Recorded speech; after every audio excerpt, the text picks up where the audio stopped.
Russell Brand, a guy I've been wanting to interview for quite some time, is finally a guest on the program. I was a guest on his program, and it went swimmingly, so I suspect this is going to go well as well.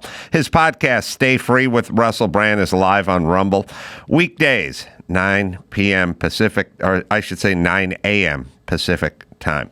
Good to speak to you again, Russell. Adam, thanks for making time for me and having me on your legendary podcast.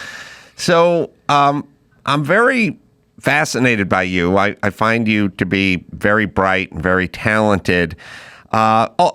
Sometimes that comes with some baggage as well, thinking a little too much, thinking a little too fast, wanting to do too many things simultaneously. Do you feel that burden sometimes, or did you, growing up at least? Well, certainly growing up, and actually, in a way, I think when you work in the media space that we currently inhabit, in particular, if you're keyed into the news cycle, I think it can create a kind of external and internal ADHD. Like, it never stops. This kind of hyper normality, these endless news stories that are disruptive and unreliable, and the meshing together of entertainment and of politics that you'll see in the space of a week, an assassination attempt, a resignation, Megan Thee Stallion supporting Kamala Harris, Hulk Hogan tearing his shirt open, and I love and it's like, and all the while knowing that sort of geopolitically there are extremely sensitive and urgent matters unfolding.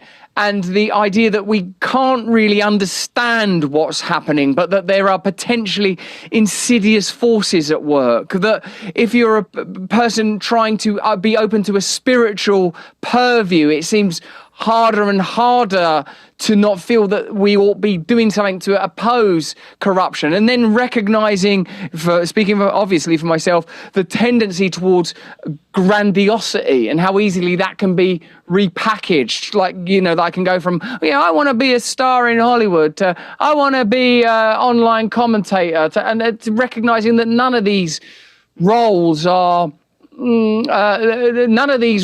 a forum in which to seek personal fulfillment.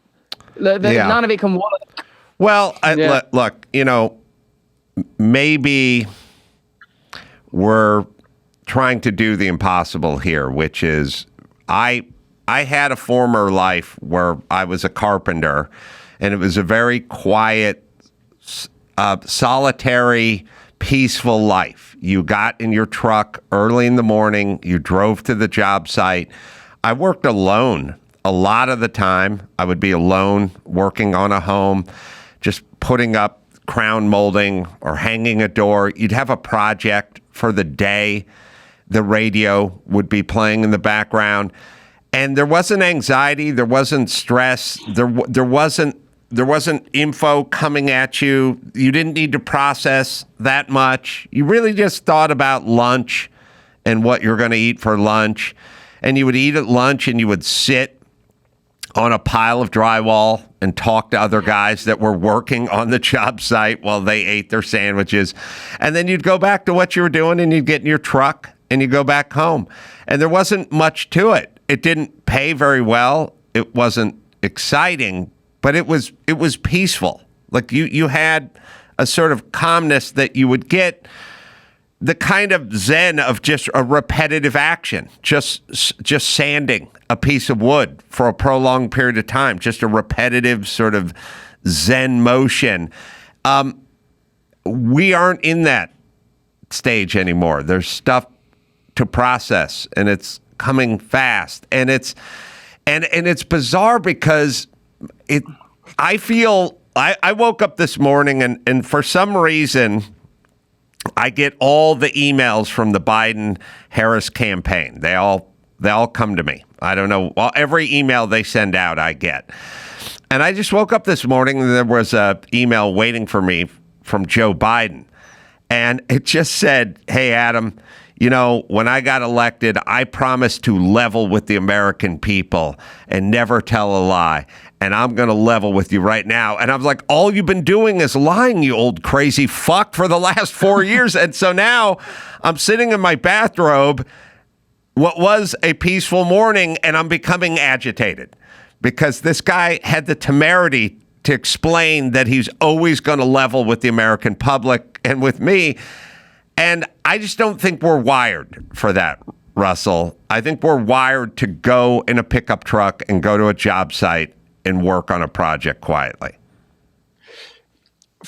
It's extraordinary to try and find my own equivalency of your unsurprising Harrison Ford, Jesus Christ, former life as a carpenter. That makes sense now that you've been grounded in a trade and in a craft that makes sense, because my own equivalent, I've never been usefully deployed, some may argue, throughout even my gainful employment in film and comedy. But I my equivalent was like that at that point. I was kind of, prior to sort of financial success, like living as a drug addict and being on welfare and hanging out in crack houses and fare evading. So I never kind of knew even the stable monotony of working life, only this sort of somewhat unstable yet still monotonous life of addiction and acquiring drugs. But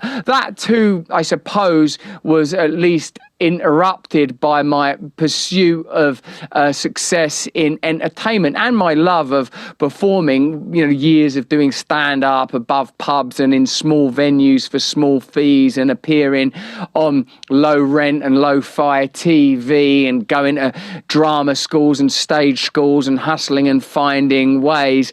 And it felt, in a way, analogously chaotic to the time I live in now. Like, I've always felt like I'm bubbling along on chaos. I felt kind of wistful when you were describing sitting on a pile of hard boards with a radio on in your like Jack Daniels commercial former life as a carpenter. It sort of sounds so enviable. And to go from that to receiving like an email from Joe Biden, who I promised I'd never lie to the American people, and it's an email that he's certainly not written himself. So yet another lie, even while claiming to be leveling with you. It's just a bewildering delirium of a time. And you're right.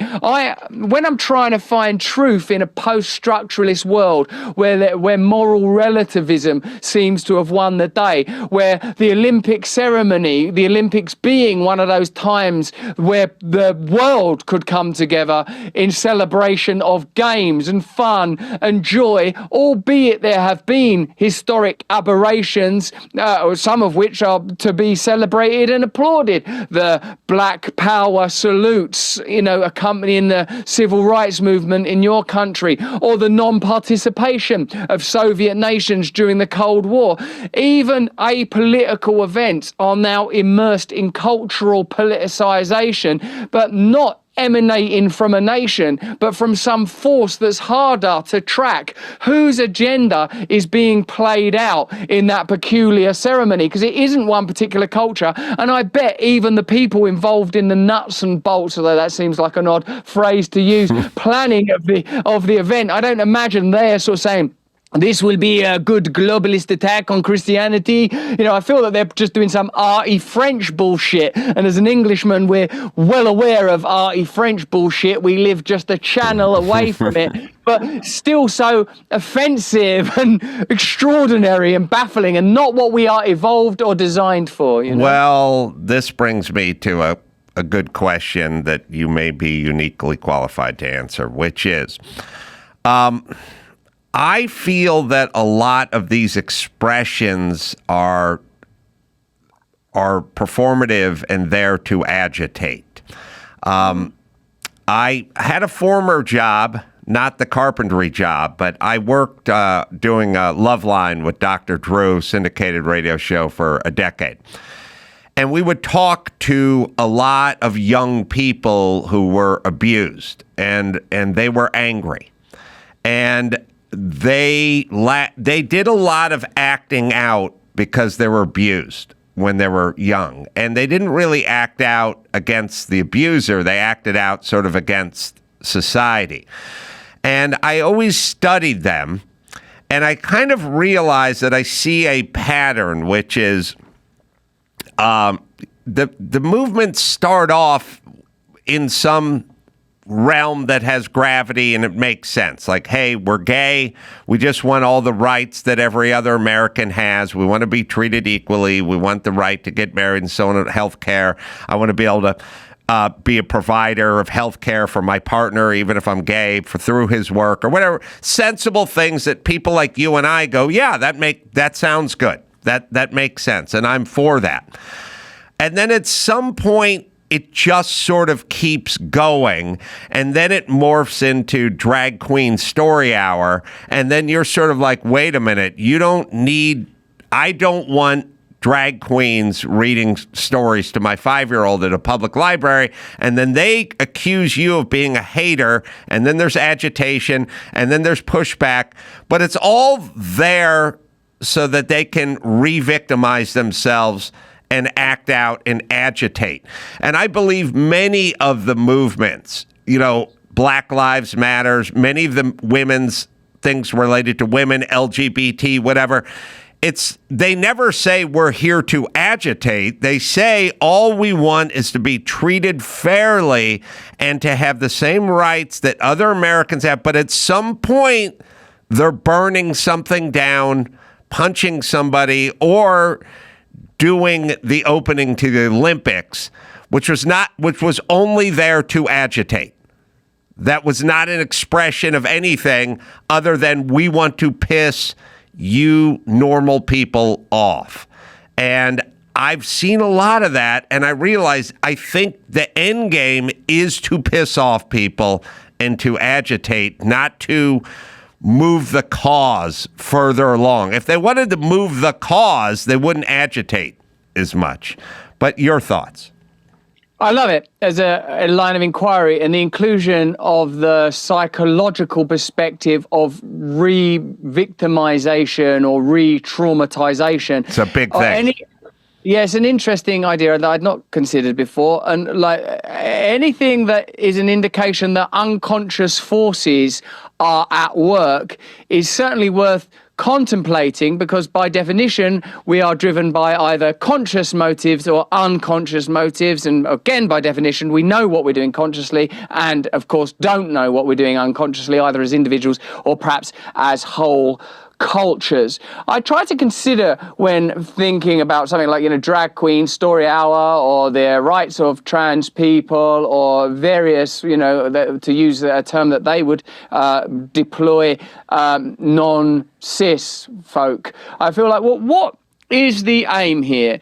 I try to sort of understand it in these terms. I've tried to have conversations like this with, say, for example, Jordan Peterson, where I say that is it that the sense is that the hegemony asserts that this is what maleness looks like, and this is what femaleness looks like, and these are the roles that your culture assigns to you, and if you don't feel like those roles match your internal experience, you're going to feel oppressed.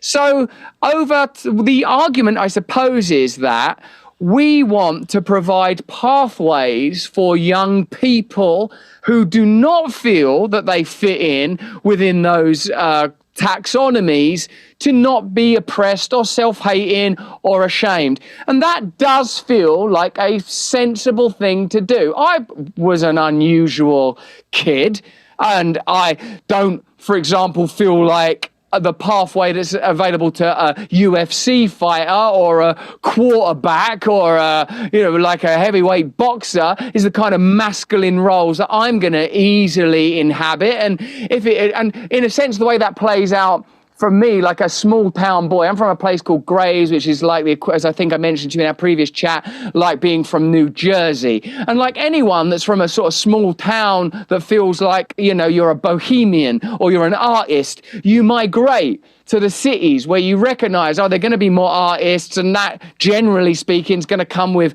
more diversity, it's going to come with more inclusivity, sexual, gender diversity. It was understood what bohemianism was, and there's no reason to imagine that by its nature could become the centrifugal and determining aspect of the dominant, inverted commas, culture.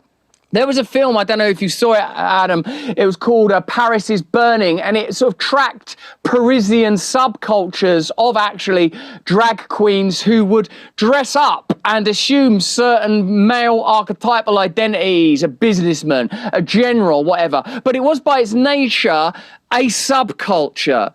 Now, of course, I'm wondering where the tension lies in affording people who don't feel like, and don't we all at some point feel like this? I mean, I've certainly feel like an outsider. I felt like an outsider for a lot of my life, actually. And certainly even, I've got to tell you, even when being sort of condemned, attacked, accused of things that I have not done, I feel like that what's sort of insidiously present within that is that even while I was sleeping around as a profligate and self-centered womanizer, you are not allowed to be a profligate, self-centered womanizer. You are too weird. You're not like a Ryan Gosling or a handsome regular guy. You're too quirky. You shouldn't be allowed to sleep with a bunch of women. It can't have been legit.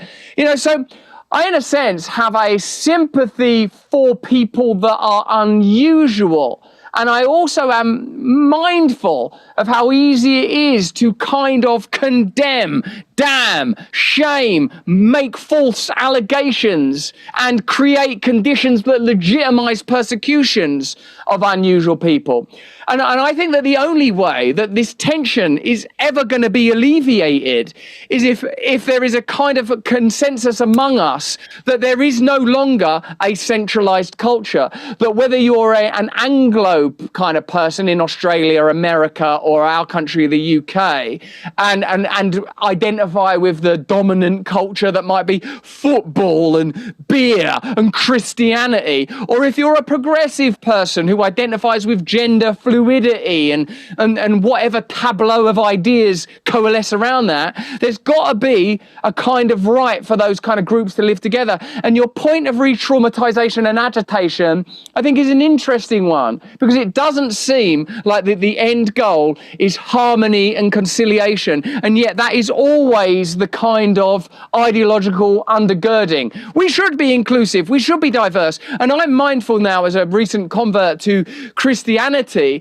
that all of these politically correct, as they were once called, ideas could be diffused by the simple principle of kindness. If you are kind, you will be kind to people regardless of how they express themselves, as long as that kindness is reciprocal, and in the case of Christianity, even if it is not. So I think it's so odd to appoint the culture as the arbiter of values and principles when sort of rejecting the fact that spiritual values already afford you that conviviality and that kindness, to be plain about it, and also that the culture doesn't seem at its heart to be actually good faith. That what is the culture about? It's about individualism. I think it's about selfishness. I'm not talking about these progressive movements. I'm talking about consumerism and commodity. What drives it? That the apex is the individual. That the individual and the fulfillment of the individual is the chief set of goals that you're pursuing. And I can see why that leads to sort of myriad forms of extraordinary expression. Yeah, I'm saying... The question was, what do you like on your pizza? And Russell... That's my answer. No, so what I've been noticing is, I'll use an example. Like somebody said, look, I'm a weird person or I'm different, but I just want to be let on the same bus as everyone else on the bus. And I pay taxes and I want to be able to use the bus that everyone else is on. And you go, okay. And they come onto the bus. And then at some point they're on the bus and there's no problem. But they say, you know what? I'd like somebody's seat on this bus. And then you go, well, all the seats are taken, and then at some point they go, I'm going to ask you to get up so I can take your seat, and then they take the seat, and you go, okay, that's fine. And then at some point they say, I want to drive the bus, and I don't want to let anyone that looks like you on the bus, and then you go, wait a minute, I don't want to go along with this, and then they go, oh, so you're bigoted. And I think it's all to get to that point, because if you take a look, especially in this country, over the last 20 years, the LGBT movement, it was very benign. It was just like, we just want to be accepted, and we just want rights, and we just want to blend in with society and not be judged. And once that was accomplished, and it was, they moved on to the next thing. And once that gets accomplished, they move on to the next thing. And I'm saying what you got as the Olympic opening was them moving on to the next thing, which is agitation. But I am telling you, there's a big problem. The problem is people who got abused at young, and many have, especially sexually abused, move on. And so many instances of allegations of rape are from people who were sexually abused at a young age, who had a consensual encounter as an adult and then processed it back through victimhood and circled back and then accused rape. And all these stories you hear where the guy goes, hey, we met at a bar, we had a few drinks, we went back to my room and we had sex. That was it. She spent the night, 4 years later, it's getting processed that way because many of these people were victims. And that's how they're processing this information as adults. It's a big problem. It's sort of hard to figure out. The courts can't figure it out, and nobody wants to talk about it. So it's not popular at all. But that's what you're seeing. Yeah, it's obviously something that, I'm personally affected by, and I can understand how that type of volatility might occur. And earlier in this conversation, we were talking about candor and openness. And during the time that I was being promiscuous, that was not something that I was being bashful about or concealing. It was like, that's what I was doing. Like, I'm here to become a star, deal with my own childhood trauma of feeling like I'm not attractive, and sleep with anyone who wants to sleep with me. It was an extraordinary period, and I suppose I have to take responsibility for the fact that I slept with a lot of people that were sleeping with me because I was a famous guy, having very sort of casual encounters, bathrooms, after shows, and obviously consensually, but it's clearly, by the analysis that you've just offered, something that's vulnerable to volatility and reframing. Certainly that seems to be the case. And additionally, with your point about agitation to the point till it reaches conflict, Adam, what I sort of this is an interesting sort of cultural artifact that you might find illuminating, or something that you might want to comment on yourself. There was a film made about how in the 1980s, gay rights activists and protesters supported the striking miners in Wales. Like the during Thatcherism, there was an attempt to shut down, and a successful attempt to shut down all of the mines and various other industries in this country as capitalism and commercialism took over some of the manufacture and industrial jobs that were in our country. And this alliance, this beautiful alliance appeared between gay activists at that time, LGBT as they would have been known then, I guess, activists, and these miners who were campaigning to just keep their jobs and to keep their families alive and, survival stuff. Anyway, what's fascinating is that alliance is still enshrined in gay pride in this country, where the first float, in the gay pride parade is so often the miners that have retained their connection to that movement.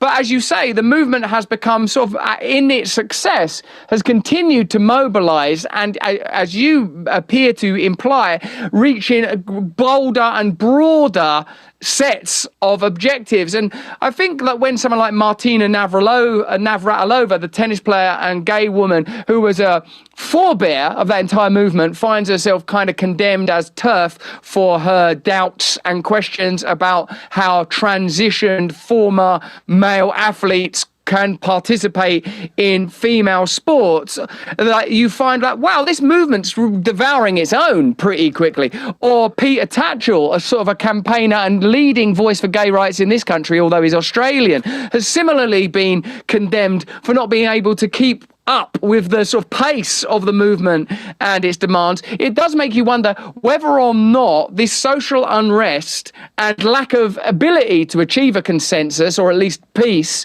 is benefiting some wider set of interests. In short, are we being played in some way? Morgan and Morgan, life can be crazy sometimes, and one person's negligence can result in another's settlement. That's right. So if you've ever been injured, check out Morgan and Morgan, America's largest injury law firm. Over 100 offices nationwide and more than 1,000 lawyers. More than $20 billion recovered for 500,000 plus clients. So that's big. Morgan & Morgan has a proven track record of fighting to get you the full and fair compensation. Going on the road and doing stand-up every weekend, well, that can be hard, but submitting an injury claim with Morgan & Morgan, that's easy. So if you got a situation, you need to talk to a pro. You talk to Morgan & Morgan, right, Dawson? If you're ever injured, you can check out Morgan & Morgan. Their fee is free unless they win. For more information, go to forthepeople.com/Adam or dial #law, #529 from your cell phone. That's forthepeople.com/Adam or #law, #529 from your cell. This is a paid advertisement. Shopify! Yeah, me and Kimmel, we made a pretty good team. Wonder what happened to that guy. I don't know. I think he's in the Tampa area. He's doing drive time radio. Anyway, the perfect duo for growing your business, well, that's Shopify and you. The global commerce platform that helps you sell at every stage of your business. Whether you're selling scented soap or offering outdoor outfits, Shopify's all-in-one e-commerce platform and in-person POS system has you covered. Turn browsers into buyers with the internet's best converting checkout and sell more with less effort thanks to AI-powered Shopify magic. Shopify powers 10% of all e-commerce in the U.S. Businesses that grow, well, they grow with Shopify. Right, Dawson? Sign up for a $1 per month trial period at shopify.com/Carolla, all lowercase. Go to shopify.com/Carolla now to grow your business, no matter what stage you're in. Shopify.com/Carolla. I feel like there is a contingent of governmental people who like chaos. So it does play into an overall chaos, which, we had during COVID and we had during Black Lives Matters and, all the chaos on the streets. I think, at least in this country, certain political groups like other groups agitated and like to agitate them and like them in a state of agitation so that they can explain that they can help them and fix it for them. If you take a look at most of what Joe Biden did was just tell black people they were unwanted in this country and tell them that they were being not treated fairly and essentially agitating the black community and then explaining he could fix it. You know, that's essentially what he did. You know, there's no reason in 2024 we should be talking about race as much as we talk about race in this country, but it's all we do. And I've been here my whole life. We didn't talk about it 25 years ago. Nobody cared. 25 years ago, we were done with race. You know, the most popular person on the planet was Michael Jordan, and we all bought his tennis shoes, and Bill Cosby had the #1 show on TV, and that was that. We were done. But it didn't help certain people who wanted power, so they came back and we reintroduced it. And the phenomenon that happened in this country as it pertains to race is we always said that racism will officially be over when we elect the first black president. So there's a lot of talk about, you know, how do you know your country's not racist? And it basically was when this country elects a black president, that'll mark the end of racism, because how could you be a racist nation and elect a black president?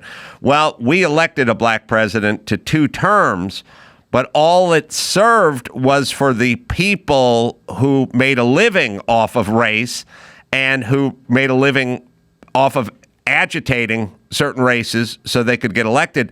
They all tripled down, including the media, to work harder at creating more race, finding more acts of racism, whether they're real or not. And now we're at a higher level of it than we were 25 years ago, and certainly when we had a 2-term black president. So this is a reaction to Obama being elected, because our country looked around and said, all right, we're no longer a racist nation. We have a black president. And all the people who benefited from the race agitation said, oh, no, we're not. And then we doubled down our efforts to agitate on race. That was the phenomenon. Yeah, I suppose because we live in this information sphere where it's so easy to create stories, narratives that are kind of arbitrary, by their nature arbitrary. There is this sense of chaos always, that all patterns are resting on chaos, that stories are created in order to serve power. And now, because the media is as functional and as fast as it is, there are immediate counter narratives, and it's hard to make claims for truth anymore, to say that this is verifiably true, whether that's the media, the judiciary, law enforcement, government. There's no trust, there's no moral authority. And I think that's something that comes as a result of a loss of connection to God, because no one can point to moral authority and say, look, all of us are just in service. None of us are that important. We're all equal ultimately, or at least we're all part of a sort of a mass individual, but ultimately equal in the eyes of our Creator. And we're going to have to work this out as best as we can imperfectly. Now there are different groups claiming to be at the top of various hierarchies of authority that all have different groups that oppose them. And earlier on, when you said like it seemed like a more natural way to live to be a carpenter, you know, clearly that's closer to a hunter-gatherer lifestyle than, you know, the kind of crazy post-late tech mad lives that we live now. And I feel occasionally, Adam, that when we're trying to understand how human beings might live, we do have to consider, well, how did we live for hundreds of thousands of years? Probably in small, interdependent, transparent groups where there were hierarchies but also consensus. Like, how do these indigenous tribes that we occasionally encounter south of the border appear to be living? They don't seem to want to centralize authority and live in groups of 300 million people or billions of people with elite stratas from on high telling everyone how they've got to live now and how their cultures are going to amend overnight. It seems to me that perhaps what we should be looking for wherever possible is decentralization, maximum individual sovereignty, maximum community power, and the acceptance that people are living differently everywhere. And to your point about race and the potential of race to generate conflict, of course it can, because deep down in our atavistic bones, fear of strangers and outsiders is an easy way to provoke dread and conflict, the same way that disease is an easy way to provoke dread and conflict. These are archaic ideas: the disease, the stranger, the outsider. If you can keep kind of defibrillating that deep dread in people with a culture forever pranging us into loathing one another or being afraid, it's difficult to find the kind of ease and reason required for people to just get along. And when you were talking about that, I thought, I wonder how, if you could bring back, Martin Luther King, James Baldwin, Rosa Parks, Malcolm X, and say, how do you think it's going and what do you think we need to do and how could it improve?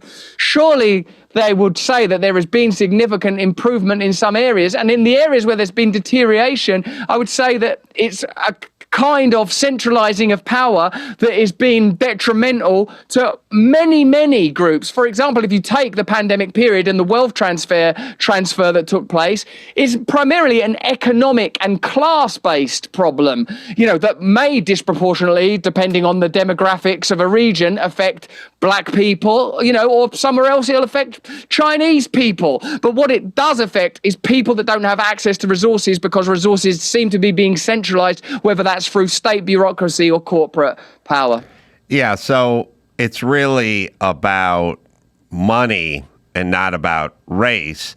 And so the game that we play here in the United States is we say black people are 3 times more likely to have complications at childbirth, and black people are 3 times more likely not to have access to healthy food, and black people, and it's really what they're saying is poor people. It's whoever is the poorest doesn't have access to the legal system, doesn't have access to the medical system. They're saying poor people, but if the poor people happen to be black, then they just say black people, and then it turns into a thing where, so OGBYNs don't want to help black people, and that's basically the implication and then the math that people do, but it's not that. It's whoever's poorest, and in this country, white people are pretty far down on the list in terms of financial success. There are many Asian cultures that are way ahead of me and my brethren I meet up at the barbecues with every Saturday, who look exactly like me. We are down somewhere about 9th or 10th to many Asian cultures, but they don't talk about those groups being ahead of white people because it hurts their narrative. So their narrative is white people are on top, black people are on the bottom, and whatever happens to the black people, it's because the white people are doing it to them, when the answer is this doesn't affect Jay-Z and Beyonce. It doesn't affect any of these people. It affects poor people, and I used to be poor, and I understand that you are affected by welfare. We did food stamps and welfare and that whole thing, and I didn't eat nutritious breakfasts because they were free, being provided by the LAUSD. But Russell, I promised myself, it's so easy to talk to you about current events and things like that, but I really kind of wanted to talk about your life and your background and how you grew up and the trajectory and the journey. So can we do that for the second half of this interview? Yes, of course. So you're born in Grays, did you say? Grays. Yeah, Grays is a small town in the county of Essex, which is to the east of London. It's meshed on to East London, so London spills into it. And were you always a little eccentric, a free spirit, like jovial, talkative? Yeah, I suppose. Like I'm a single parent family and an only child. And my mum was sick a lot when I was a kid. My mum had cancer a bunch of times. And so I had a kind of peripatetic little upbringing, staying in different family members or even friends' homes sometimes. I had a relationship with my dad, but it was somewhat sporadic.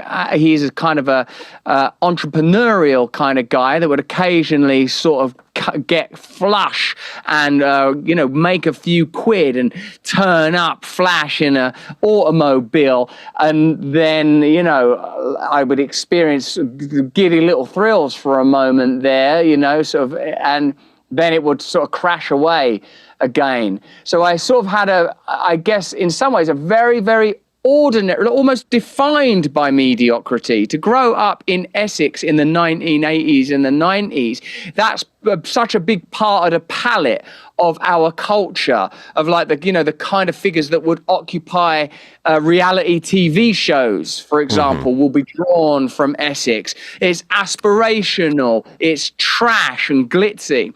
So that's the kind of world that I'm from. And yeah, I guess I was an unusual kid. And in a way, Adam, the sort of, again, we've been talking so much about narrativization, and it's something that one has a tendency, perhaps, of course, to apply to our own lives. And because I've been in recovery from addiction for so long, the tendency is to look at my life in those terms. Like, oh yeah, when I was a kid, I used to obsessively look at chocolate. Oh, when I was an adolescent, I was obsessed with looking at porn, like most adolescent kids. Like, oh, then when I was, as soon as I smoked weed for the first time, I was obsessed with that. Like the kind of, what do I want to say? The kind of rubric that I use when trying to understand myself, because I'm, in recovery, is often the lens of addiction, and how addiction will be addiction as, I suppose, a substitute for a code of living, in particular, perhaps a spiritual code for living. So you grow up, mom is sickly. Is she alive today? Yes, thank God. My mum, Babs, is alive. And your father? Ron. Babs and Ron, they live on, thankfully. And Dad was out of your life, but would slide in and slide out of your life. Yeah. And was a bit of a character, perhaps. And what are you thinking about when you're 15 or, let's say, 10 years old? Like, I was really obsessed with TV. And like watching comedy. I loved comedy. I loved stand-up comedy when I was sort of old enough to appreciate it. And I loved sitcoms, like British sitcoms, 40 Towers, Blackadder, Fools and Horses, regular, mainstream entertainment. Those things, that was my world. That was the world I kind of lived in. I was a solitary little kid, liked animals and stuff, spent a lot of time on my own, watching TV, sitting too close to the screen, loved comedy. Comedy was sort of one of the first things that made me feel like joy, I suppose. And was there a thought that you would pursue that at a young age? I kind of recognized that the second I knew it was a possibility, I began to pursue it. So it can't have registered as a realistic opportunity for me, but as soon as I did, like when I was 15, I was in a school play, and I it was such a confrontation with extreme feelings.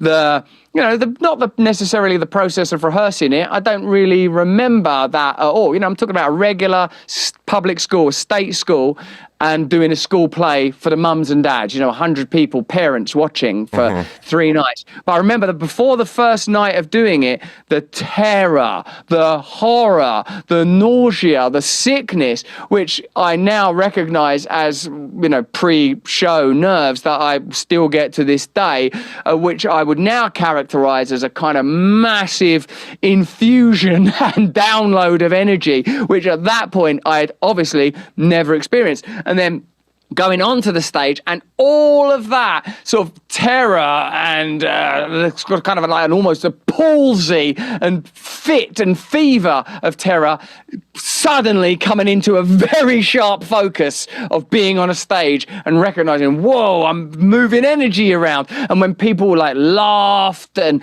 like I ad-libbed and changed lines and stuff like that, and from that moment, I took hold of something in that moment that I have in my hand now. Like that's it, and that's the change. From the moment I first was on a stage and heard people laugh and had the ability to make people laugh, I did not go back. That was like, this is my God now. This is my path. Was that play Bugsy Malone? Indeed. I remember hearing that, which is a movie, which I talked to Scott Baio about because he starred in the movie. And I saw it in the movie theater when I was a young kid, but I was told in Britain they did it in play form a lot, which is in the U.S. it was in the movie theater and then it left the movie theater and that was that. We never really revisited it. Somehow it caught on in Britain. We weren't willing to let that go in Britain. We're keeping little kids dressing up as gangsters and perhaps more questionably dressing up as Charleston dancers. That's right. A little more borderline there culturally. Yeah, I don't know. Yeah, 12-year-old flappers. I'm not sure. Is that right? So you were bit by the bug. You knew this was what you want to do, and that was it. There was no other thoughts at that point of doing anything else for a career or with your life. Yeah. Total, like almost instant devotion. And, and so as soon as I did that, I remember like within weeks looking for how do you sign up to extra agencies to do background work. I was doing looking how to do background work. How do you get into stage schools? How do you proceed? Like it was just devotion from that moment on. Were there people in your life that supported that or mentored you? Well, yeah, my mum and my dad. My dad's, whilst I've said that he was sporadic, he was supportive of that, like helped me out. And so like I did stuff like Edinburgh Fringe shows. I went to a stage school for a year. I did a bunch of stuff that was like pursuing it pretty kind of ardently from that moment on. But what I've wanted, I guess, to be an actor initially, but the stand-up comedy was something that I remember being at drama school and recognizing people were like comedians, you're around comedians, you are a comedian. When you have the recognition that not only can you do it, sometimes you're doing it by mistake. You don't even know. Like people sometimes were laughing when I wasn't trying to be funny. People were laughing at me trying to explain myself, trying to communicate things. It kind of just carries you when you have something like that.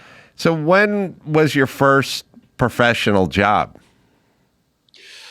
Like when my first professional job is I acted in TV shows. Like when I was 18 years old, I appeared in like sort of a British cop show called The Bill. Where every sort of it's on a couple of times a week and there'd be a different villain in every episode. And when I was like 18 years old, I appeared in that. So that was a professional job, but it's like acting works. You do like one job a year, before, like in the early stages of it.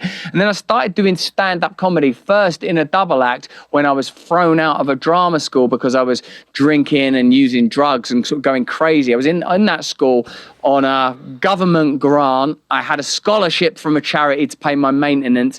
And I was signing on getting benefits for like people that are out of work simultaneously. And every single penny was being spent on drugs and alcohol. So those two influences, the possibility of success through the pursuit of entertainment and performance, and the sort of deleterious experience that any drug addict and alcoholic knows, was sort of simultaneously running. And when I eventually got thrown out of that drama school, I started doing stand-up on my own. And as you know, I think that stand-up comedy is meritocratic. If you're any good at it, if you can hold it together, if you can get together 5 minutes or 10 minutes, you'll get somewhere with it. And like that happened sort of kind of initially pretty fast, but I still had a lot of, falling down to do because of the addiction side of stuff. Yeah, I feel like stand-up is a meritocracy. There's always going to be an element of people that aren't that funny that seem to rise to certain levels, and then the same number of people who are really funny, who you've never heard of, who never seem to really get any traction. But I think you have to kind of throw out the anomalies, good and bad, and you'll end up in the middle somewhere. And it's a meritocracy, and it's completely controlled by you. There's not a lot of who you know or which way the wind is blowing. So that makes it attractive if you feel like you're a talented and funny person. It's not going to be attractive if you're not. And your stand-up, so you started doing stand-up early. And how much stand-up are you doing now? I've just started doing it again, like lately. Like I did I appeared at one of Bobby Kennedy's events in Nashville. Yeah, I did his event in LA, by the way. Oh, cool. Yeah, I love him. I do too. He's a beautiful guy, and and so I've been and just started doing small gigs here again because of everything that happened in September. I was, it obviously shook me pretty significantly, but the way I approached stand up initially was I did not prepare. Like I really wanted to do sort of spontaneous stuff. I didn't understand it as a craft or discipline. So to your point about mentorship, I didn't understand how important it is. And I really learned this the hardest of hard ways, to go in there with some stuff you're confident with, to develop some material. I was isn't it strange? If you've got you've gone from being a carpenter and sort of, and working in radio or whatever, it's a very interesting way to marshal your ability, stand-up comedy. Because if you think of I know that the scene in your country is such a big country that stand-up comedy in Austin is different to stand-up comedy in LA and different to stand-up on the road or Nashville, or like if you're doing stand-up and you've got your own audience, then it becomes, oh my God, what a relief that is to play to your own audience. And when I talk to comedians, like when I've spoke to Rogan about that, he says he likes to keep his hand in by playing hostile audiences. But then someone like Doug Stanhope will say, no, I worked hard to get my own audience and now I've got them, I'm performing in front of them. When I got an audience that was just into me, God, I loved it. I felt so relieved that I could be spontaneous. It's difficult to improvise a 60-minute set in a room of 2,000 people. So you better have a good opening 10 and some devices for your interaction and a good closing 20 and some islands and stuff. But I really kept on to that idea of spontaneity. That's the thing I loved most, is when you're in a room and you're able to really explore that stuff. But that kind of pugnacious bombast that you sometimes require as a stand-up comedian. And that's not the side of it that I really most like, the idea that I've got to fight them fuckers to be heard. I like it when you've got an audience that loves you and wants you, and now you can explore stuff with them. I've never really liked dealing with hecklers, having some rote stuff that you're going to say to them. I've never liked dealing with hostile rooms. I like it when you can get into the magic of it. And there's what's his name, Phil Kay, a Scottish comedian that I saw sort of early on when I was learning it, who would really get involved. And Daniel Kitson is a British stand-up comedian that, to the point we discussed earlier about it being a meritocracy. I can think of a couple of British stand-up comedians, Paul Foot, Daniel Kitson, who very deliberately went, I'm not going down TV route. These people were just beautiful, spontaneous comedians. And Paul Foot is another one like that. You can see how it's as an industry, it can reward the people that are willing to do the wisecracking 1-2 punch and have that kind of natural, as I say, pugilistic approach to dealing with a crowd. But I like comedians that are delicate and elegant and spontaneous, but that's a dangerous game, man. And I bombed a lot at the beginning, and I bombed hard, and it's it's terrible stories, whole crowds turning against me, throwing stuff, just nightmare shows. A really steep, hard learning curve. Were you high during a lot of those shows in the early days? Yeah, at the start, always, because I was one of those alcoholics and drug addicts that was, if I was awake, I was on drugs. I couldn't stand being alive, actually, Adam. So like it was, yeah, for sure. So and more so for when I was doing it, I couldn't, and you know, anyone who knows that drinking and taking drugs don't make you any funnier, it makes you care less about not being funny. So like I was dying out there a lot. So TV starts to trickle in, and you know, features start to trickle in, and you know, I do think that you're uniquely talented, and I've definitely seen you in all, well, not all, but certainly all of your big movies for certain. And I do understand that you have a gift and a ability, and it's sort of, you know, there's people out there that are sort of can do it, and then there are people out there who should be doing it. And there's that, you know, you see it with stand-up all the time. There's people that just kind of want to be a stand-up, but you watch their act, and there's sort of like, just because you want to do this doesn't mean you should be doing it. Although with enough repetition, they can do it in a way that's sort of sufficient enough to fool the audience. But they're probably not fooling you because you have a little more of a discerning ear and eye. But your ability as an actor is a gift. And I think the problem with people like you is, in a weird way, Alec Baldwin has the same problem you have, which is can do whatever they want well. So they end up drifting around to many different facets of the media. You know, I'm friends with Baldwin to a degree. We're not best friends, but I know him pretty well. And his, you know, Hollywood just wanted him to be a leading man and, you know, thin and good looking and dye your hair black and be this guy and be the submarine commander and save the day.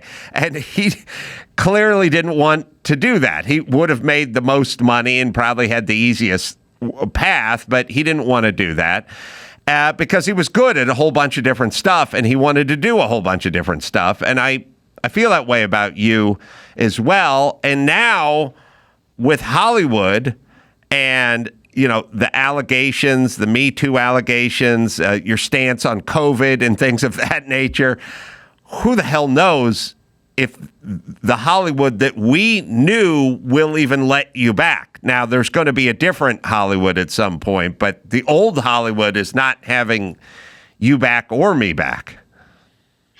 I felt while I was in that world, I don't belong here. This doesn't work. I don't trust it. It's an extraordinary world to participate in. That ain't, by the way, a kind of unilateral statement or a blanket statement, because I remember in one day, like I guess I was taking writers' meetings or something, meeting the brilliant comedian Peter Bainham, who sort of wrote Borat and wrote a bunch of amazing British comedy.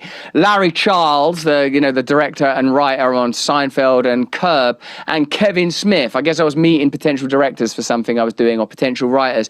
I thought, oh my God, these people are so funny and brilliant, and like that Hollywood isn't just full of vacuous bloody idiots. And to your point about I've worked with amazing people, Jonah Hill or Alec Baldwin or Helen Mirren or Judd Apatow, like people that are brilliant. So it's not just, it's this vacuous, sterile place. It's not just that, but what is it functionally? What is it actually doing? What does it exist for? And so, I'm not trying to be dismissive of it, but I'm also kind of aware that, I'm like, while I was in it, I felt like, I don't belong here. This isn't really what I am. And like I kind of alluded to it earlier, like, Adam, you get sort of squeezed into something. Like, it was one of my friends said, you're driving down Sunset Boulevard and you see your face on a billboard and you think that you're a real big deal and you're being flown around in private jets. And then you realize this is just the inadvertent consequences of someone else making money from you. It's not really actually about you. You're temporarily a useful asset or type. And if you can't really do it because of the way you are or the economics, then you're out. And that's understandable. That's how sort of business works, and how business by its own standards must work, I suppose.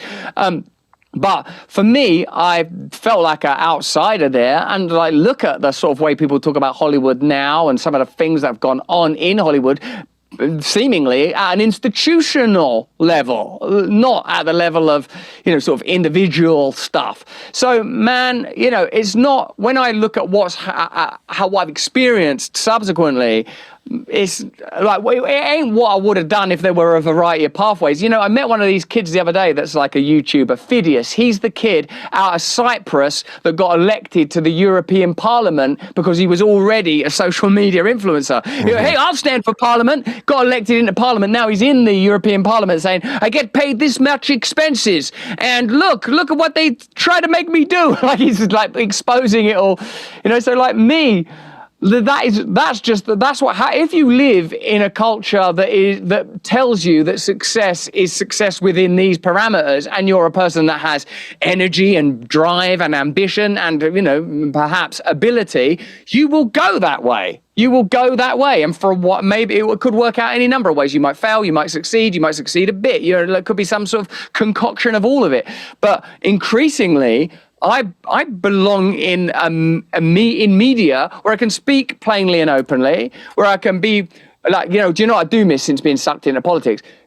Being funny. Like, it's so hard, like when you're sort of just mired in like the amount of content that we make and the type of content that we make. I feel like, man, I just want to play. I want to be funny again. I want to be in comedy. Like, all of this hostility and controversy and that is what I really miss. But there's so much about the type of media I work in that I would have done that in the first place if it was available. It's just that it didn't exist yet. Do you feel like you were targeted? Do you feel like maybe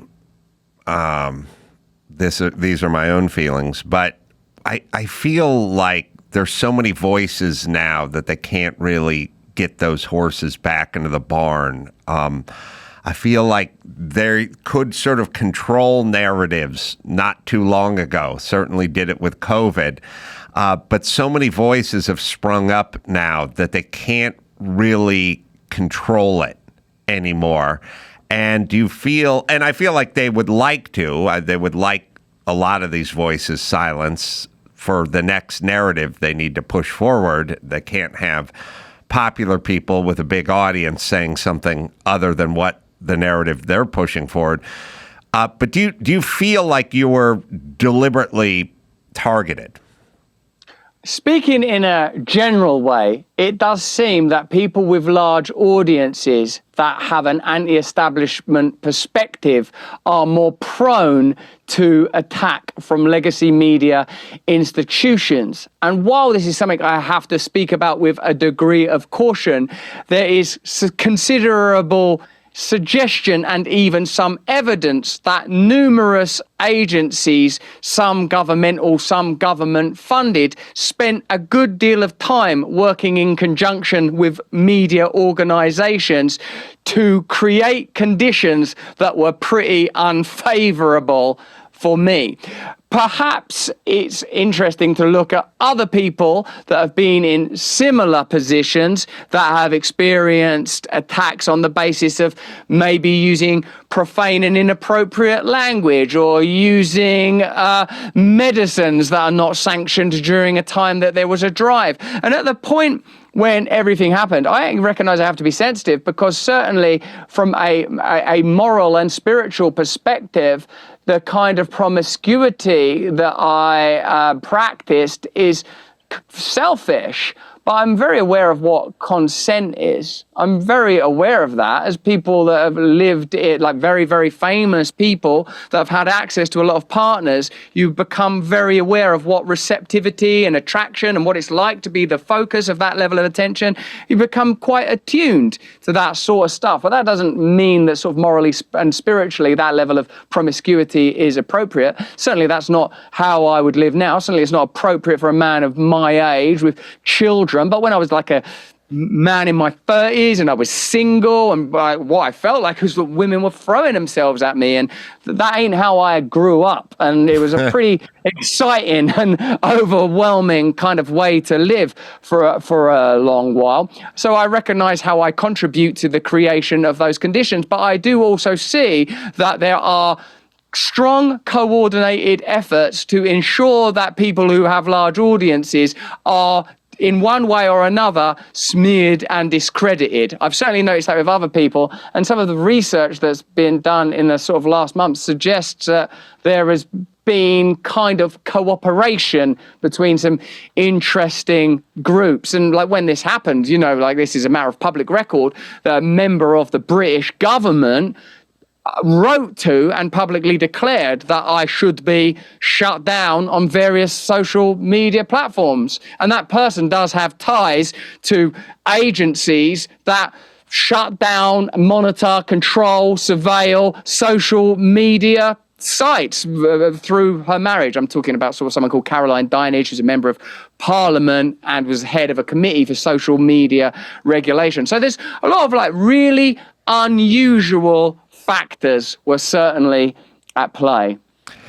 Yeah, and I'm hoping that we've made it through this period and COVID sped things along enough that they're not going to be able to do what they've done in the past much longer. And I assume that's where we're at. And it's people like you that have definitely ushered in that new sort of, the new era of media. And I do appreciate what you're doing out there, Russell. And I hope when you come to the States, you can come by and spend time with us in person.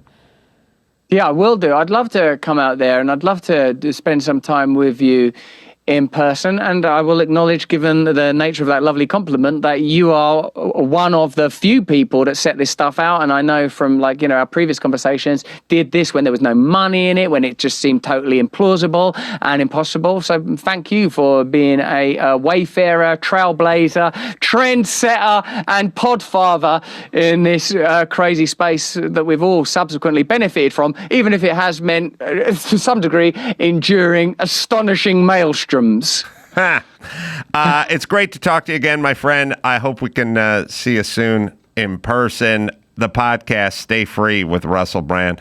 It's live on Rumble, weekdays, 9 a.m. Pacific time. Instagram at Russell Brand, website, russellbrand.locals.com as well. Great to talk to you again, my friend. Thanks, mate.